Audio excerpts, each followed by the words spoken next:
Locked On Texans, your daily Houston Texans podcast. Part of the Locked On Podcast Network, your team every day.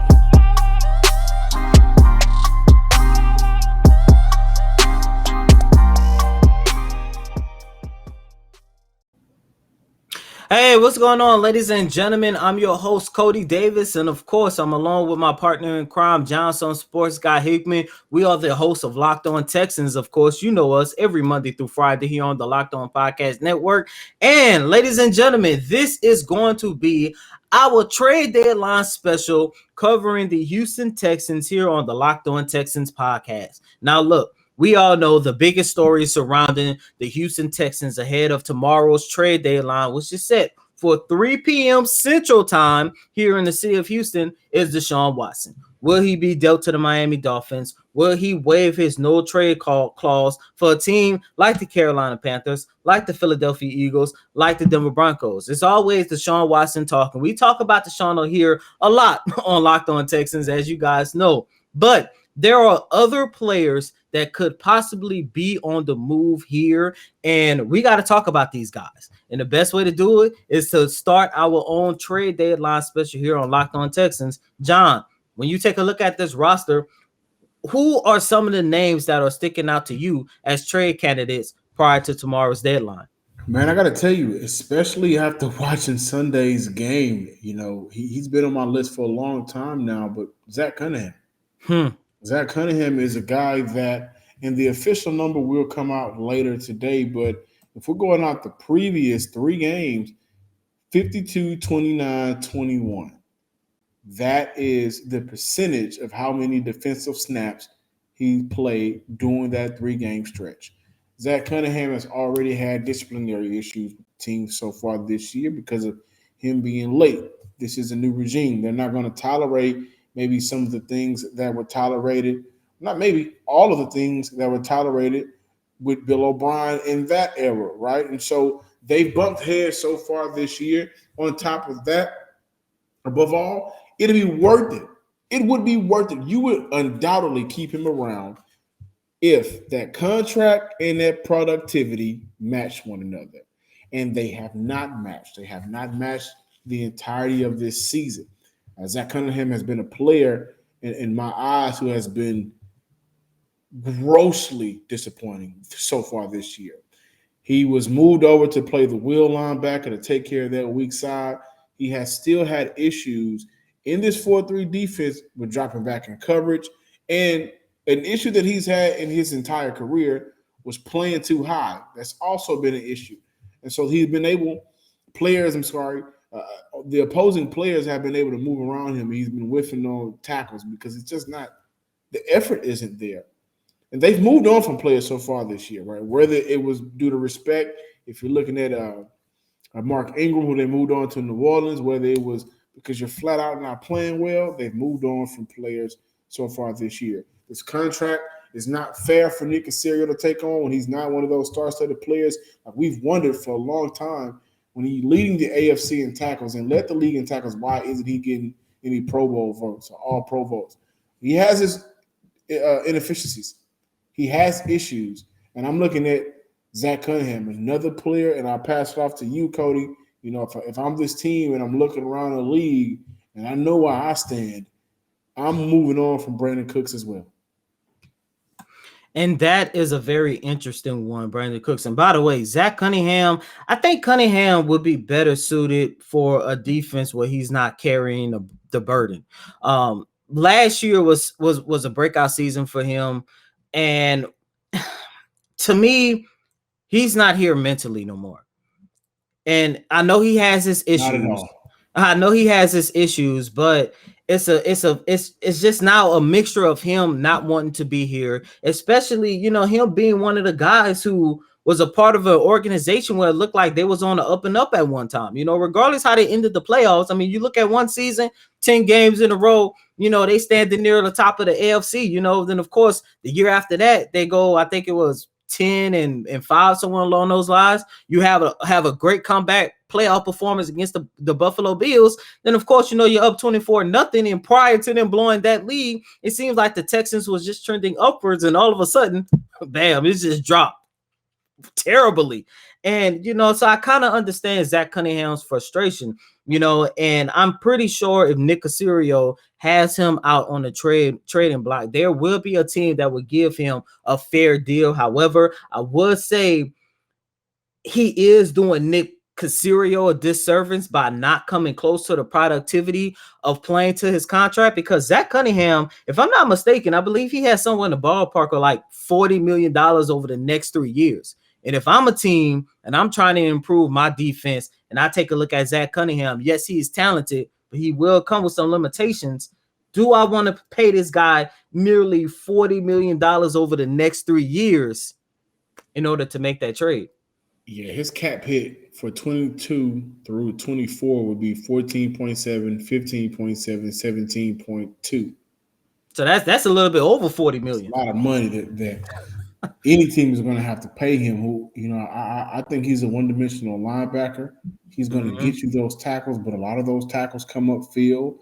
He's had a lot of issues sticking to his assignment so far on defense this year, which has led to running backs being able to maybe get on the outside and bounce off for a couple of more extra yards.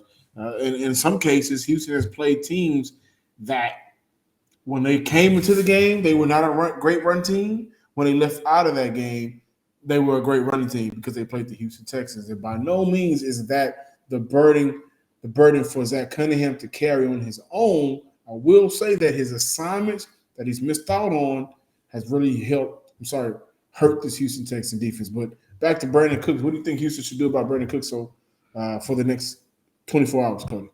I think Brandon Cooks holds the cards to his future. I really do think so. I can see them moving on from Brandon Cooks the way they did Mark Ingram. Because for those of you guys who don't know, apparently New Orleans, just out of courtesy, called the Houston Texans and asked, what would it take for us to get our hands back with Mark Ingram? And apparently, as the story goes, from what the Texans put out there, and I'm pretty sure it's true because Mark Ingram said the same thing. New Orleans called. Nick Caserio brought him into the office, had a conversation, told him to sleep on the decision. We want to keep you around, but if you want to move on and go back to, the place where you began your career, where you became a 3-time Pro Bowler, you was once in consideration of being one of the best running backs in the league. It's New Orleans. If you want to go back there, we will pull a trigger. And he went home, slept on it, came back and said, look, I appreciate the opportunity, but I want to go back to the Big Easy. And that's how the trade between those two parties went down. I think I could see that same situation for Brandon Cooks. But John, you might look at me crazy. Brandon Cooks, it seems like he doesn't know what he wants to do. Because on one side, you can see he's frustrated by this team being undisciplined, him being one of the leaders. That is something that he has always talked about ever since week 2 with their loss against the Cleveland Browns. And he seems like a veteran player who is tired of the losing and he wants to move on. And it's understandable because the Houston Texans is the only organization Brandon Cooks has been in where his team did not go to the playoffs. It wasn't a winning situation. New Orleans, winnable situation. Patriots, Super Bowl. LA, Super Bowl. And it's now you get to the Texans. What? This man has won only 5 games in 2 seasons so far as you and I sit here. But on the flip side of things, Brandon Cooks also talked about wanting to be a part of trusting the process and wanting to be a part of the rebuilding process here in the city of Houston. And he kind of compared it to the Golden State Warriors a little bit. And the Warriors, before they got Steph Curry, was a team that was kind of bad for 10, 15 years. And all of a sudden, boom, they win 3-4 championships. But my only issue with Brandon Cooks comparing the Texans, what their rebuild could be, to the Golden State Warriors, the Warriors got lucky and actually drafted a generational talent in Steph Curry. The Texans got lucky and drafted that generational talent in Deshaun Watson, but they already burned their bridges, and now this seems like they might be moving on from him sooner rather than later. And by later, I mean his retirement 15 years down the line. John, I've talked about it. You talked about it. We said this way early on, I think before the season started. If the Texans are in a position where it's a losing situation, they need to move on from Brandon Cooks. And there are a lot of teams out there that can really use Cooks's firepower that he presents to an offense. I'm hoping that Cooks go to the organization and say, look, I really want to see what you guys can get for me. I want out. I want to be able to compete for a championship. And by the way, Brandon Cooks, they can get a pretty big deal. Let me say this about Brandon Cooks. If we remember, they restructured his contract. Mm-hmm. And so after the 22 year next year, his contract is avoidable. I'm sorry, not unavoidable. It's avoidable. Mm-hmm. So far this year, he has a cap hit of $5.5 million. Next year, it'll be 15.5. So, not only will that play in favor for Brandon Cooks, but it'll play in favor for Houston because you'd be in a position, where you won't have to pay that amount of money for an aging receiver who's still very good. Right? He's been very good for Houston so far this year. He's been a consistent MVA throughout the year, the most valuable attribute for this team. But it'll play in your favor as well. He currently is on that 5-year, $81 million contract. And by the way, I'm glad that you mentioned his contract. So now I'm looking at this situation for the Texans. It's a win-win. Not only do you have an opportunity to get from underneath that contract, but like I just said, you can get a pretty good deal by dealing Brandon Cooks. The last guy that I know should be on the trading block, he might be the one that's frustrated out of everybody, is Charles Omenihu. Because look, Zac Cunningham is frustrated, but he signed his contract extension. He got his money. That man, he's making, like we just mentioned, over $40 million over the next 3 years. At least he's getting his money.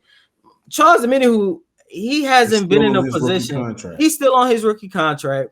And the way the Texans have, I'm gonna just keep it 100. The way the Texans have screwed him this year, that might have also affected his bank account. This guy has been frustrated since day one. He wants out of Houston, and I would not be surprised.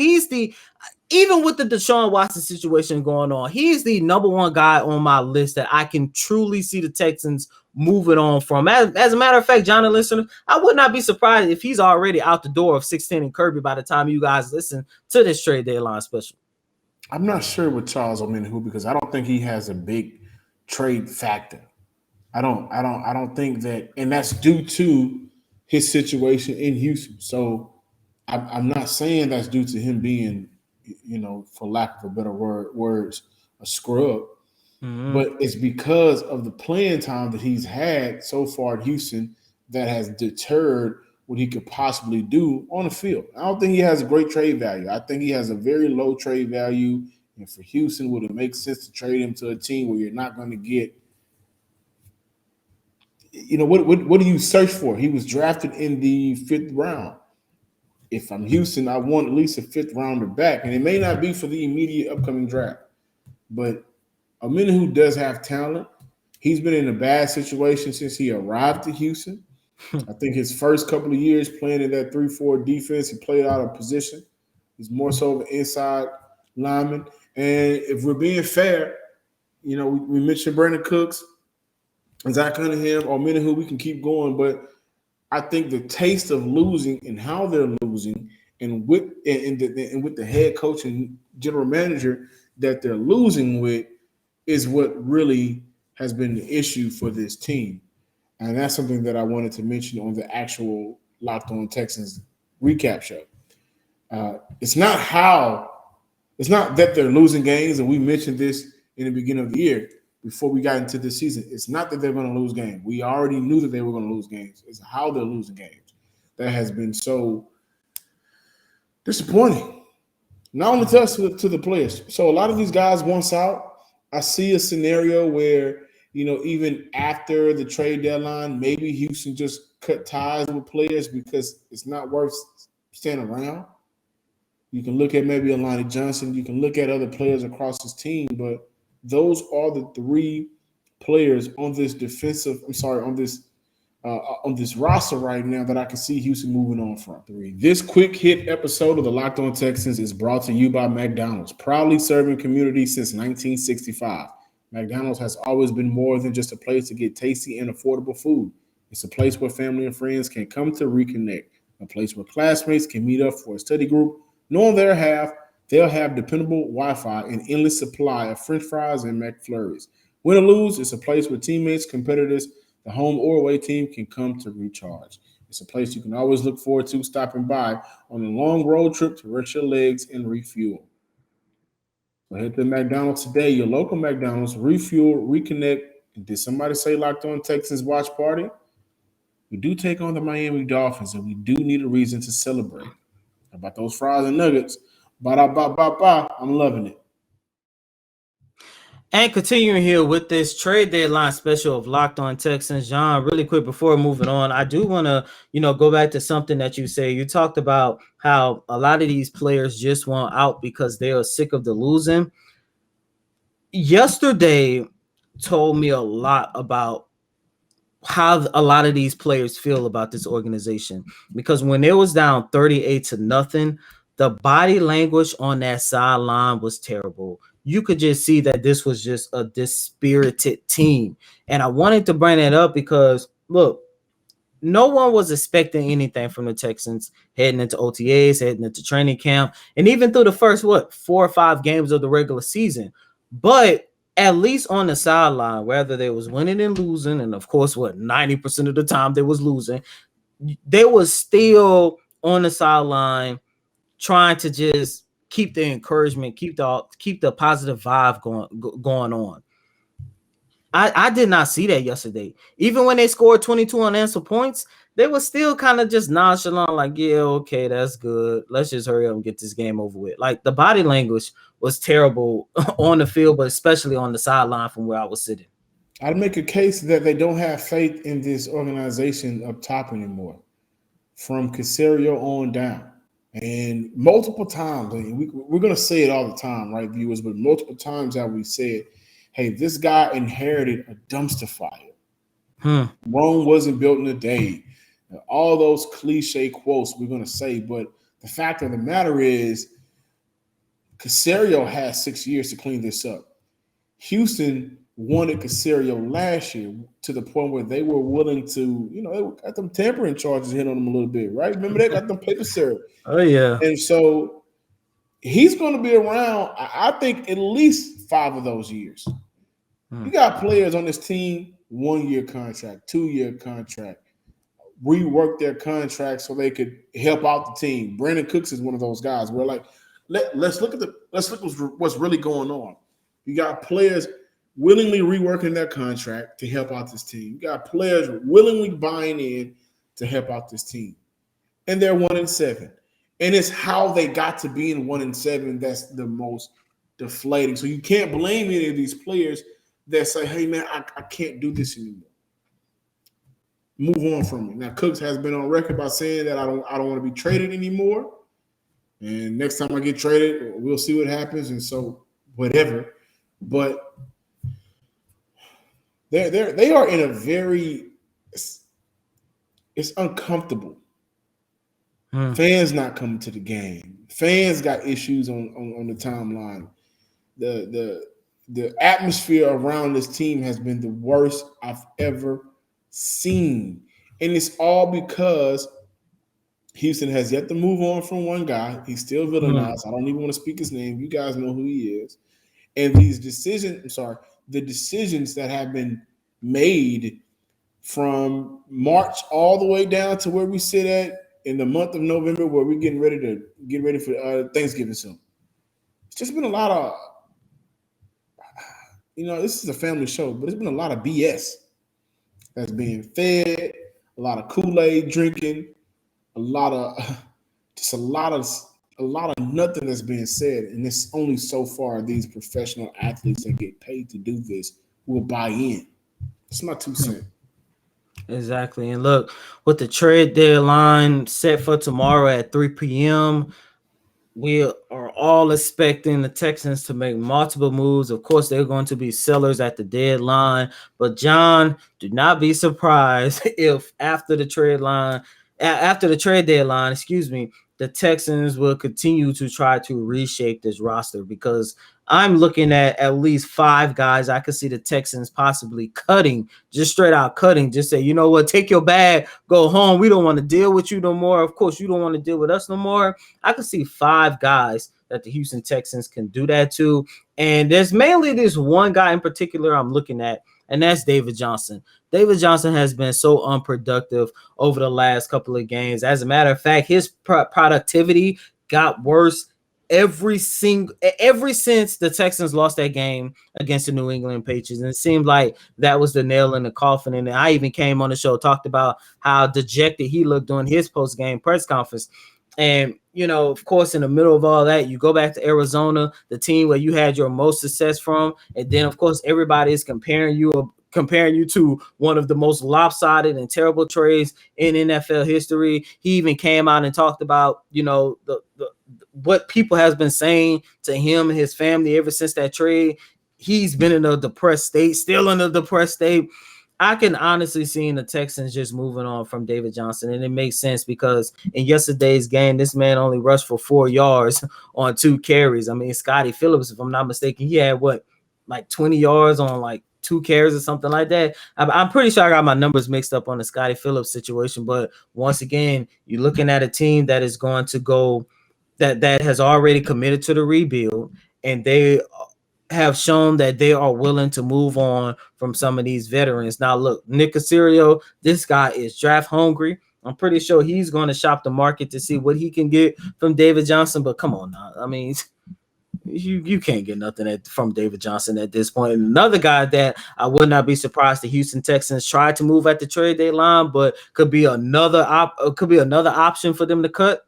It's the other his backfield mate, Phillip Lindsey. I think Phillip Lindsey has been one of the most disappointing players, especially in my book, because I came here on Locked On Texans after the Texans signed him, and I say, you know, he could actually be a running back of the future for this team, you know, because he's just a year or two removed from rushing for over 200 yards, 2,000 yards in his first 2 seasons, Pro Bowl selection and everything, and now he's looking just as bad as David Johnson. So those are the 2 guys I can really see the Texans just outright releasing. One of the 2. I'm not going to say both of them, but they got to do something, because at the end of the day, regardless of how you feel, they still have to see what they have in their young guys. And one of the guys that people have been calling his number is Scotty Phillips. And also really quick, I do want to mention, I think Nick Caserio missed the window of opportunity to trade for Lonnie Johnson. I'm not sure, and he's another player that I don't think really has too much trade value. I think exactly and that's what I'm saying. Because remember, when the season started, he was out there making hits, recording interceptions. His name was all over. Yeah, teams did call, but that's why I say I think the Texans and Nick Caserio missed a window of opportunity to move on from Johnson. They're gonna have to stick with old tweet through it. That's just what it is. I'm Johnson Sports Guy Hickman. Make sure you check out today's episode of the recap show on YouTube. Like, comment, subscribe. We are free and available on all platforms. Follow us on Twitter at Locked On Texans. Give us a shout out. Let us know you listen to the show. Anything that you want to talk about, comment it. We're going to get to it, baby, every Friday.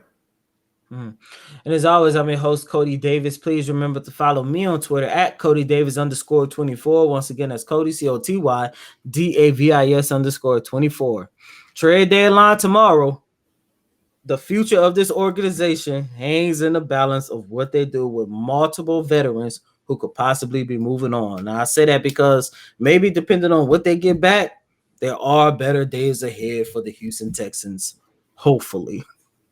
Until next time, ladies and gentlemen, peace.